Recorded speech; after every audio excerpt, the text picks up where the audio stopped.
warahmatullahi wabarakatuh. Salam sejahtera untuk kita semua. Semoga teman pemilih semuanya sehat ya. Kembali lagi dengan saya, Intan Hasibuan dalam podcast Balik Bilik TPS. Kita cek ada apa sih di Balik Bilik TPS. Nah, kalau biasanya kita membahas hal-hal yang bisa dilihat dari luar KPU atau hasil kerja dari KPU Kota Batu, kali ini saya lagi bersama dengan bisa disebut orang dalamnya KPU nih. Jadi beliau adalah yang bekerja di balik layar, begitu. Sudah bersama kita semua, Sekretaris KPU Kota Batu, Bapak Rudi Gumilar. Gimana kabarnya Bapak? Alhamdulillah baik. Alhamdulillah. Gimana kabarnya juga? Alhamdulillah saya juga baik. Karena hari ini kita tadi udah ada kegiatan olahraga juga ya Pak ya. Oh iya betul. Jadi kayaknya lebih fresh karena setiap hari Jumat. Nah kalau misalnya hari Jumat kan kita ada rutinitas tuh Pak, ada rutinitas olahraga. Kalau misalnya Pak Rudi sendiri biasanya di rumah ada rutinitas olahraga juga nggak? Sebetulnya saya ini memang tidak suka berkegiatan olahraga sebetulnya. Okay. Cuma seneng nonton aja. Nonton apa Pak? Olahraga. Apa biasanya? Apapun saya suka. Saya nonton ya basket, ya sepak bola, ya segala macam olahraga. Saya cukup menikmati. Ya kadang-kadang saja saya paling olahraga saya cuma jalan kaki. Tapi itu selalu rutin kah atau? Enggak rutin. Ya sesempatnya saja. Sesempatnya? Iya, karena kan juga kebetulan namanya kita sudah bekerja 1 pekan itu kan 5 hari, terus 2 hari itu kadang-kadang kalau anak sekarang me time-nya itu ya cuma tinggal leyeh-leyeh gitu aja. Nah itu juga tuh Pak, itu juga saya penasaran. Kalau misalnya di kantor kan ya kita tahu lah kita bersinggungan setiap hari, kita tahu aktivitasnya apa. Nah, biasanya kalau misalnya lagi nggak di kantor, kegiatannya apa sih Pak? Mungkin sama keluarga kah? Atau ada agenda rutin gitu sama keluarga? Ya kalau di akhir pekan itu selain berkumpul dengan anak-anak, karena kebetulan juga anak-anak sudah besar, kadang-kadang ketemunya juga jarang-jarang. Kadang cuma akhir pekan itu pun ya karena sudah besar punya kesibukan sendiri-sendiri. Sebetulnya saya itu dulu juga ini. Saya dulu kalau dibilang ibu saya dulu namanya apa kalau dulu kutu buku. Saya suka baca dulu itu. Dan sampai sekarang buku saya juga di rumah ya lumayan lah ada koleksi beberapa buku, malah beberapa tahun terakhir ini saya beli buku belum sempat saya baca. Masih ada yang masih plastikan, ada yang masih karena seiring usia ini kalau dulu saya kuat. Mulai pulang kerja sampai malam sampai mau tidur itu baca buku. Ya cuma berhenti makan, kemudian mungkin sholat atau mandi. Kadang-kadang semalam itu bisa 1 buku bisa tamat. Sekarang lama-lama nggak kuat ya mata itu, langsung berair kalau kebanyakan baca itu. Jadi sekarang memang berkurang. Ya sekarang sedikit-sedikit lah. Kadang baca, kadang di rumah ya cuma ngobrol-ngobrol sama anak-anak, istirahat-istirahat gitu. Karena itu tadi kita sudah sepekan di kantor, rasanya ya di rumah inginnya sih santai-santai gitu aja. Nah, kalau misalnya mendengar dari kalimat Bapak tadi ya, suka baca buku gitu ya. Rata-rata orang yang suka baca buku itu kan juga punya kepribadian yang tenang begitu. Nah, memang Pak Sekil kan juga bisa dibilang menurut teman-teman juga dan menurut saya pribadi juga, Bapak tuh sosok yang tenang gitu. Relatif lebih tenang daripada orang-orang di kantor kita yang lainnya begitu. Itu emang dari dulu kah atau seperti apa Pak? Ya dasarnya memang saya sedikit, ya nggak sedikit ya mungkin ya pendiam memang. Cuma ini juga ya hasil dari perjalanan waktu. Mungkin dulu waktu saya masih agak muda ya nggak begini juga mungkin. Karena mungkin sekarang lama-lama ya kadang-kadang kita itu berpikir setelah sekian lama berinteraksi dengan orang, kadang-kadang ada hal-hal yang tidak perlu kita selesaikan dengan ya itu tadi lah, ya lebih baik kita tenang, kemudian kita usahakan kita selesaikan dengan baik gitu, tidak memancing keramaian lah. Ya tapi ya tergantung juga. Saya juga kadang-kadang meledak ya, kadang-kadang ada juga. Masih wajar ya Masih Pak, wajar ada lah. waktunya untuk meledak. Cuma kan memang itu tadi, mungkin karena perjalanan itu tadi kita pelan-pelan ada hal yang mungkin buat orang Pak Rudi kok seperti itu diem, ya emang mungkin itu tadi mungkin dari perjalanan waktu sekian lama. Mungkin kalau Mbak Intan ketemu saya dulu masih muda ya mungkin gak gini juga. Nah, ngomongin masih nyambung nih Pak dengan perjalanan waktu yang Bapak ceritakan tentang perjalanan waktu. Saya cukup penasaran dengan kok bisa sih Pak Rudi bisa sampai di KPU Kota Batu. Gimana ceritanya? Sebelum di KPU Kota Batu tuh di mana aja sih Pak gitu? Iya. Monggo. Dia memang kebetulan persis ya. Januari 2002 sekarang ini 2026 persis 4 tahun mungkin saya di Batu, di KPU Kota Batu. Sebelumnya saya di Lamongan saya dulu. Dan kebetulan dari sebagian besar masa kerja saya itu hampir setengahnya saya berkaitan dengan pemilihan umum, baik itu sebagai bagian dari penyelenggara ataupun sebagai pengawas. Saya masuk jadi pegawai tahun 97. Waktu itu setelah pemilu tahun 97 saya masuk di pemerintah Kabupaten Lamongan. Dan ternyata tahun 99 awal setelah reformasi itu saya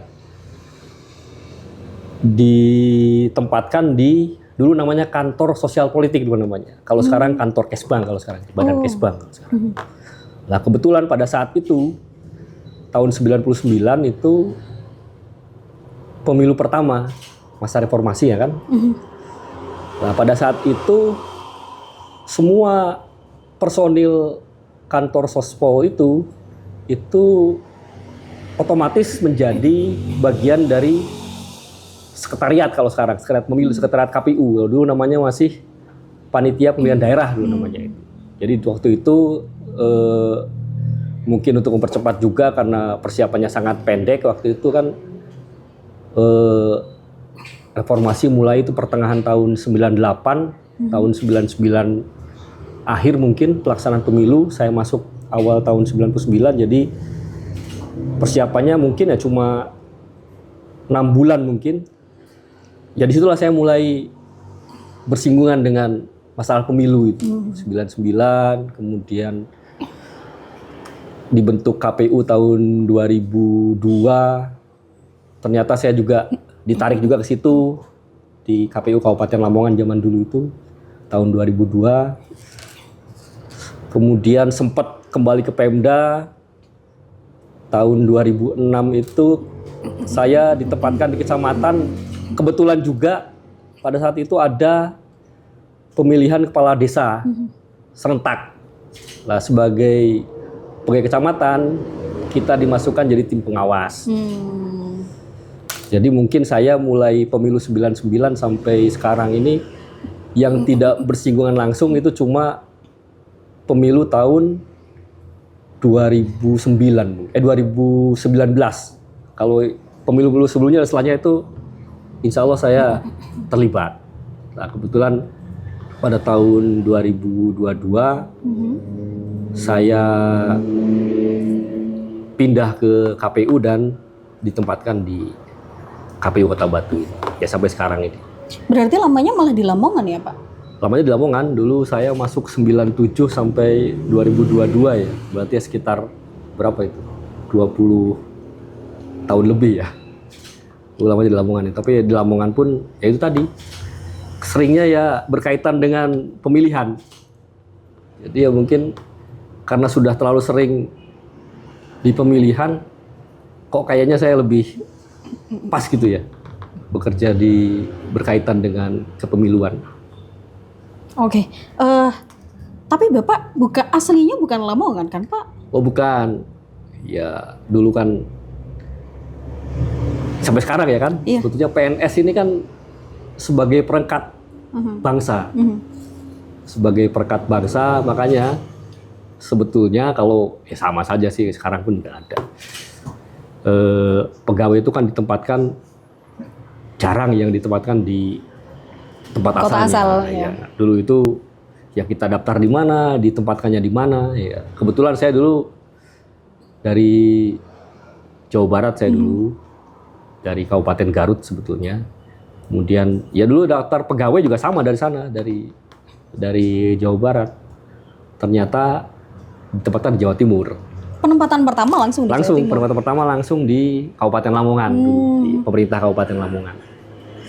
Dan itu tadi cuma sebentar di pemerintah kabupaten kok langsung berhubungan dengan kepemiluan tadi itu. Jadi ya sudahlah, kita coba fokus di situ. Gitu.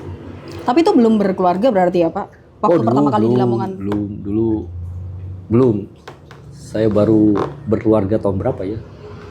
99 mungkin, 2000. Berarti sudah di Lamongan? Sudah di Lamongan, jadi setelah di Lamongan baru ya sudah bekerja, sudah berani lah. Iya. Sudah berani itu bertanggung jawab ke hal yang lain. Setelah dari Lamongan kan ke Batu, keluarga di Boyong semua berarti Pak? Atau? Oh enggak, kebetulan memang keluarga saya juga karena istri saya juga pegawai, kerjanya juga di daerah lain, tidak di Lamongan dulu. Jadi ya memang sejak dulu memang keluarga kami ini agak berjauhan. Oh. Kita apa namanya? LDR. LDR. Berarti udah sering LDR gitu ya Pak? Ya sering lah, sudah sedikit terbiasa lah. Soalnya kan saya juga sempat podcast dengan Ketua KPU Kota Batu, kemudian dengan komisioner-komisioner yang lain, menganggapnya kan bahwa kerjaan kita ini lumayan apa ya, kan kita bilangnya kan integritas 24 jam. Jadi walaupun satu kota pun tetap jarang berkeluarga gitu. Nah apalagi ini yang beda kota gitu. Sempat ada ini nggak sih Pak? Sempat ada misal penolakan dari anak mungkin kok nggak pernah di rumah apa gimana gitu? Sempat ada nggak sih Pak? Ya wajar lah ya, namanya anak-anak dulu waktu apalagi masih kecil dulu. Dulu saya sempat ngalami ya, agak lucu juga kita tahun 2008 waktu itu ada Pilgub Jawa Timur. Saya waktu itu masih di kecamatan kalau nggak salah di kecamatan. Saya waktu itu jadi sekretaris PPK di Lamongan sana. Anak saya masih kecil, masih mungkin sekitar 3 tahun lah, masih balita. Nah kebetulan pada saat itu hari H coblosan. Karena kesibukan, saya akhirnya memutuskan nggak pulang. Saya tidur di kantor di kecamatan. Terus paginya saya harus nyoblos, saya pulang ke rumah. Yang saya ingat, saya lucu itu anak saya begitu saya masuk itu, anak saya nggak ngomong, cuma dia langsung begitu tahu saya masuk, dia lari ke dalam, langsung ngambil celana pendek. Saya dikasih celana pendek saya. Karena kan biasanya saya di rumah pakai celana pendek Jadi mungkin maksudnya itu ini ayah kemana aja, saya kasih celana pendek aja biar di rumah gitu mungkin. Saya kaget juga kok pikiran juga, saya langsung lari ke belakang ambil celana pendek. Ya seperti itu aja namanya anak-anak. Tapi seiring waktu setelah besar mereka juga paham. Kan berarti kan sudah mengalami LDR, kemudian ada beberapa mungkin tingkah laku, perilaku dari anak-anak lah yang menunjukkan kok bapakku ini nggak pulang-pulang gitu ya. Iya. Tapi sempat ada ini nggak sih Pak? Sempat ada keraguan mungkin dalam pekerjaannya Bapak. Maksudnya kayak misal kok aku di sini ya gitu. Atau mungkin kayaknya mau berhenti aja deh. Sempat ada kepikiran itu nggak Pak? Namanya manusia ya sempat. Cuma kalau sampai berpikiran untuk berhenti, enggak. Cuma kan kadang-kadang kita berpikir, kayaknya apakah kita ini cocok nggak di sini? Gitu loh. Kadang-kadang kan yang melihat itu bukan kita sebetulnya kan. Apalagi kita sebagai PNS ini, sebagai ASN sekarang, yang tahu kan ya pimpinan kita. Saya pikir mungkin juga kalau pimpinan itu bahkan mesti tahu anak ini ditempatkan di sini cocok apa enggak. Saya yakin mereka juga sudah punya pertimbangan lah. ya namanya manusia kadang-kadang saya juga pernah punya pikiran pada saat, karena ya itu tadi dari sekian lama bekerja itu kan saya juga termasuk cukup sering pindah-pindah. Ya kadang ada pikiran seperti itu. Tapi kalau berpikir berhenti enggak, kita juga harus punya punya komitmen bahwa apa yang menjadi tugas kita berusaha optimal untuk melaksanakan dan memberikan yang terbaik hasilnya untuk kita juga kan kita kembali kita juga. Oke, menyenangkannya ngobrol dengan pimpinan atau mungkin orang-orang yang sudah lebih dahulu dan sudah lebih lama berkarir di sini, itu pastinya nanti akan banyak banget pesan-pesan yang mungkin secara tidak langsung bisa ditangkap sama teman pemilih semua yang ada di rumah gitu. Apalagi saya juga nih Pak, karena jujur menurut saya sendiri, saya tuh masih terus mencari gitu. Mungkin teman-teman juga, apalagi untuk teman-teman yang P3K baru atau CPNS, pasti kan kayak masih mencari-lah. Aku mantep di sini, aku mantep di sini. Tapi kalau Pak Sek sendiri, di momen apa sih Pak, Bapak mantep, oh sudah ini jalanku gitu? Itu tadi, karena mungkin ya awalnya kan ketika ya sama seperti namanya manusia itu, ketika masih muda mestilah kita juga punya obsesi, punya keinginan. Tapi kan seiring berjalan waktu, kita nanti bisa tahu kira-kira kita ini cocok di mana. Ya saya juga pada saat itu, karena itu tadi saya bolak-balik, saya pindah. Saya mungkin di KPU Batu ini saya kalau dihitung dengan masa kerja jabatan komisioner itu kan mungkin saya periode keberapa? Ketiga. Kali itu tadi, karena awalnya saya masuk kalau sudah namanya KPU, itu kan mulai awal 2002. 2002 sampai 2006 saya di KPU. Kemudian setelah itu kembali ke Pemda. Tahun 2011 awal ke KPU lagi. Sampai 2015. 15 ke Pemda lagi sampai 2022 itu. Jadi ya itu tadi, pada saat setelah itu kan, setelah melihat dan merasakan kita ini passionnya di mana. Setelah tahu ya sudah, kita ambil keputusan. Walaupun banyak pertimbangan ya harus kita putuskan kan, untuk kebaikan kita juga gitu. Kan Bapak kan dari awal kan berarti sudah di kesekretariatan lah ya. Berarti ibaratnya. Berarti kan dari awal Bapak selalu bekerjanya tuh di balik layar gitu. Kerja kerasnya nggak kelihatan lah sama orang luar. Bapak memaknai kita yang bekerja di balik layar ini seperti apa Pak? Ya, kita ini kan sebagai sekretariat terutama, memang tugas kita emang di belakang layar. Kita harus memastikan apa yang tampak di depan itu tampak sempurna, sekemampuan kita. Nah, kita di belakang layar itu kita harus bisa memastikan. Dan kita tidak perlu berkecil hati walaupun di belakang layar kemudian dianggap tidak kelihatan. Ya, memang dimanapun namanya yang perform itu kan mesti di belakangnya banyak yang mendukung. Yeah. Gitu. Jadi kita tidak perlu, kenapa kita kok tidak kelihatan. Sebetulnya apa yang tampak di depan itu kan tergantung di belakangnya. Kita sebagai sekretariat, kita yang bisa dikatakan di belakang layar, ya kita jadi pilarnya di situ. Kita berusaha untuk mempersiapkan dan bukan mengawal ya, tapi seperti itulah. Jadi memastikan bahwa pekerjaan-pekerjaan yang tampak di depan itu bisa berjalan dengan sebaik mungkin. Tapi pernah capek nggak sih Pak? Ya pernah. Kalau capek pernah. Ya kita itu tadi, kita kalau capek ya ya cari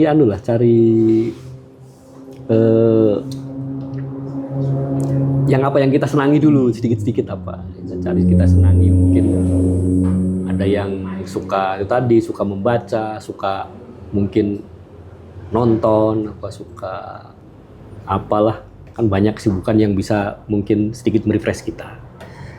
Jadi kita juga tidak boleh harus terus-terusan. Kalau kita capek kemudian kita berusaha untuk itu kan malah juga menyiksa diri sendiri. Ya kita harus pintar-pintar dan kita harus memastikan ya walaupun kita capek, pekerjaan yang menjadi beban kita ya tetap harus bisa kita laksanakan. Biasanya apa sih Pak yang menjadi menjadi penguat lah, menjadi penguat ketika lelah tuh apa sih Pak? Penguat untuk lelah ya kadang-kadang kita kan juga berpikir begini saja, kita bekerja kan bukan untuk diri kita sendiri. Kalau kita capek, kita juga harus membayangkan bahwa selain kita itu tadi balik lagi kan, kita di belakang kita itu ada yang harus kita perjuangkan. Kalau kita cuma nuruti capek, ya gak akan selesai. Wajar lah kita capek, wajar. Cuma ya itu tadi, kita harus punya semangat untuk kita bisa membuktikan bahwa kita berjuang itu bukan untuk diri kita sendiri, tidak serta-merta untuk diri kita sendiri. Ada yang perlu kita perjuangkan untuk kita dan yang ada di belakang kita itu. Ada nggak sih Pak prinsip hidup yang dari dulu selalu Bapak pegang sampai saat ini? Prinsip hidup? Ya karena awalnya kan saya kan datang dari tempat yang bisa dikatakan jauh lah dengan budaya dan kebiasaan hidup yang cukup berbeda dengan tempat saya dulu awal tinggal gitu. Ya prinsip saya berusaha memegang teguh. Ya walaupun kita ini pendatang, kita harus berusaha untuk bisa bertahan hidup tanpa menyampingkan akar kita gitu. Dan juga kita juga berusaha beradaptasi dengan daerah setempat. Jadi ya keseimbangan itu tadi, keseimbangan. Ya prinsipnya ya kita harus bisa seimbang. Kita mesti punya latar belakang berbeda, kita bisa ditempatkan di tempat yang berbeda dengan asal kita. Kalau kita terlalu masuk sini juga kita kehilangan akar jati diri kita. Kalau kita terus membawa-bawa akar kita juga kan gak cocok dengan apa yang kita hadapi. Tapi ngomongin tentang, tadi kan Bapak bilang ada perbedaan budaya, kemudian harus menyesuaikan diri begitu. Ada nggak sih Pak hal yang bikin Bapak kaget gitu, pertama kali masuk ke Jawa Timur dari Jawa Barat, yang kayaknya kok gini gitu, ada nggak Pak?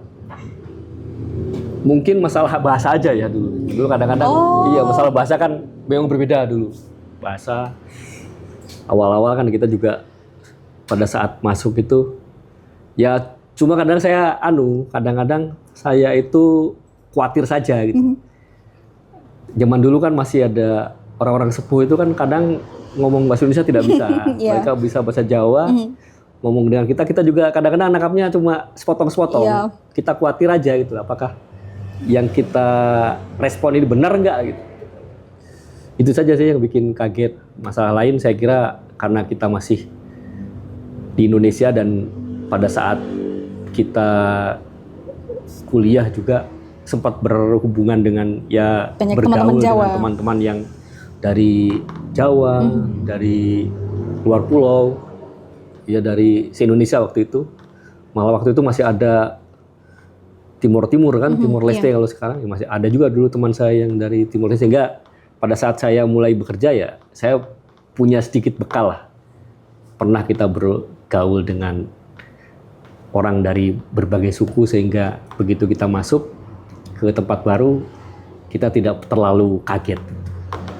Berarti kan pasti punya banyak teman dari yang punya berbagai budaya yang berbeda-beda ya Pak. Jadi tidak terlalu kaget ya. Oke, beralih ke pertanyaan selanjutnya nih Pak.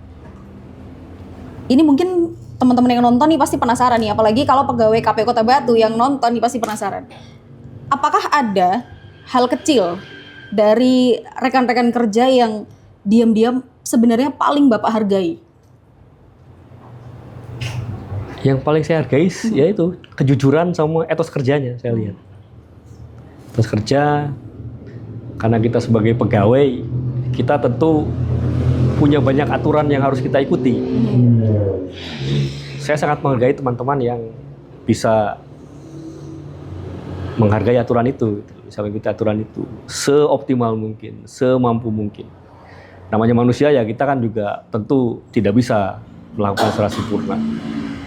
Tapi kalau yang saya hargai dari teman-teman, etos kerja, kejujuran, dan berusaha untuk disiplin mengikuti aturan yang berlaku. Ada pesan-pesan khusus nggak Pak buat teman-teman nih kalau misalnya teman-teman lagi nonton ya Pak? Ya, pesan saya ya mumpung kita masih bisa berkarya, tunjukkanlah yang terbaik. Karena kita ini kan ada ada kata-kata yang menyebutkan bahwa setiap masa ada orangnya, setiap orang ada masanya. Nah, pada saat kita ini sekarang bisa berkarya, ya tunjukkan yang terbaik tanpa perlu memikirkan kita bahwa kita cuma dibilang layar, nggak ada yang tahu. Nggak usah ya, kita ini apapun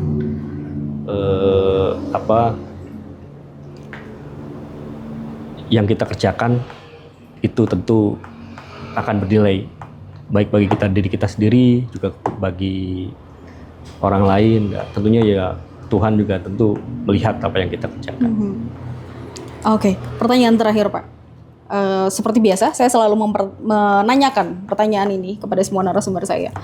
Pesan untuk generasi muda yang pastinya juga nonton podcast Balik Bilik TPS ini. Kita menyapanya dengan teman pemilih. Monggo, mungkin ada pesan untuk teman-teman pemilih yang ada di rumah Pak. Untuk teman-teman, terutama yang masih muda, mumpung waktunya masih banyak, kadang-kadang kita itu kan membayangkan hari-hari itu terasa lama. Hari-hari terasa lama, padahal hari-hari terasa lama, tapi tahun-tahun itu terasa pendek sekali. Kita akan, kalau kita tidak berupaya untuk memanfaatkan hari-hari yang kita miliki sekarang, jangan sampai nanti kita menyesal di kemudian. Kita sebagai generasi muda, ya wajar lah kadang-kadang ada rasa gamang, rasa gak yakin apa yang kita kerjakan. Kerjakan saja apa yang sekarang menjadi tugas kita, baik sebagai pelajar, mahasiswa, maupun pegawai, apapun profesinya, kerjakan dengan sebaik-baiknya, isi hari-harinya dengan hal yang positif. Insya Allah nanti ke depan apa yang kita inginkan kita akan kita gapai. Oke, berarti jangan sampai kita menyesal karena melewatkan momen yang sudah harusnya kita bisa memaksimalkan diri begitu ya Pak, bisa selalu memanfaatkan apa yang menjadi kesempatan begitu ya Pak. Dan karena untuk kita selalu itu tadi kadang melewati hari-hari kan kayak lama sekali sehari-hari, tapi karena kalau sudah setahun 2 tahun kan kita nggak terasa, atau sudah 3 tahun yang lalu, 4 tahun ternyata yang lalu. Udah 2026 ini ya. Gitu. Oke, mungkin itu dulu Bapak. Terima kasih karena sudah mau main untuk pertama kalinya ya Pak, main ke podcast Balik Bilik TPS. Podcastnya baru kali ini. Nah, berarti harus main lagi Pak. Harus sering-sering main ke sini lagi. Nanti kita akan mengupas hal-hal menarik lainnya begitu ya Pak. Oke, dan teman pemilih semua ya, terima kasih karena sudah menonton podcast Balik Bilik TPS. Jangan lupa untuk selalu mengikuti update dari kami, bisa dari sosial medianya KPU Kota Batu, kemudian like, comment, dan subscribe YouTube KPU Kota Batu. Saya Intan Hasibuan pamit undur diri. Wassalamualaikum warahmatullahi wabarakatuh.